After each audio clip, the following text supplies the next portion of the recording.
हर गांव में कोई ना कोई पेड़ ऐसा होता है जहां लोग रुकते नहीं, छोड़ते नहीं और जिक्र भी धीरे करते हैं। आज की कहानी एक ऐसे बरगद के पेड़ की है जिसके नीचे बैठने वाली औरतें फिर कभी सही सलामत नहीं लौटी। नारायणपुर गांव, जहां हर घर में कोई न कोई अजीब बात हुई थी, लेकिन सबका डर एक ही जगह से जुड़ा था। गांव के मंदिर के पास खड़ा वो घोड़ा बरगद का पेड़। कहते हैं उस पेड़ पर एक ऐसी स्त्री की आत्मा है जो स्त्री औरतों को ही दिखती है, और जो स्त्री औरत उसे नजर मिला ले वह धीरे धीरे अपनी पहचान खोने लगती है।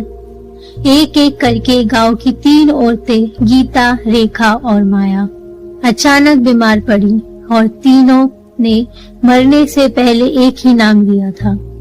वो औरत पेड़ के नीचे बैठी थी। अंजलि 22 साल की शहर से लौटी लड़की जो अपनी दादी से मिलने आई थी। वो पढ़ी लिखी थी, उन बातों पर यकीन नहीं करती थी। जब गांव की औरतों ने उसे बरगद से दूर रहने को कहा, उसने हंसकर जवाब दिया, आत्मा सिर्फ कहानियों में होती है, मैं डरने वाली नहीं। लेकिन वो नहीं जानती थी कि ये कहानी सिर्फ एक कहानी नहीं। एक दिन अंजलि मंदिर के पास से गुजर रही थी और बरगद के नीचे एक औरत को बैठा देखा, सफेद साड़ी, झुका चेहरा। कौन है ये? उसने पूछा। पास गई मगर औरत ने चेहरा नहीं उठाया। माँ जी, आपको घर जाना है क्या? और तभी उस औरत ने धीरे धीरे सर उठाया। उसकी आंखें लाल थी, चेहरा एकदम शांत। अंजलि के मुंह से आवाज नहीं निकली। वो पीछे हटकने लगी मगर पैर जैसे जम गए हों, और उस औरत की आत्मा ने कहा, जब तुझे कौन बचाएगा।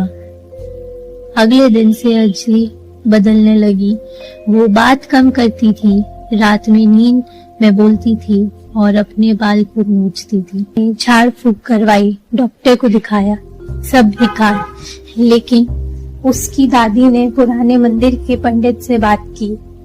उन्होंने कहा, वो बरगद की आत्मा एक अधूरी औरत है जिसकी शादी से पहले मौत हो गई थी, और अब वो अपना जवान लड़कियों में समा जाती है ताकि अपनी जिंदगी पूरी कर सके। तुम्हारी नातिन उसी अगले दुल्हन बन चुकी है। तुम्हारी नातिन उसकी अगली दुल्हन बन चुकी है। पंडित ने रात को 12 बजे अंजलि को बरगद के पेड़ के नीचे बुलाया। वहां पर पूजा रखी। अंजलि चुप थी मगर उसकी आंखें किसी और की थी।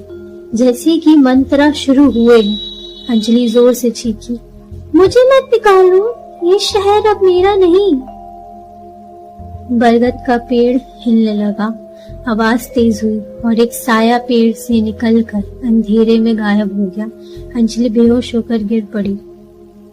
अगली सुबह अंजलि उठी मगर कुछ याद नहीं। सबने माना कि आत्मा चलेगी, मगर गांव की और दूसरी औरतें अब धीरे धीरे उसी तरह की हरकतें करने लगी। बाल नोचना, रात में बोलना, बरगद की तारीफ करना और बरगद की तरफ जाना।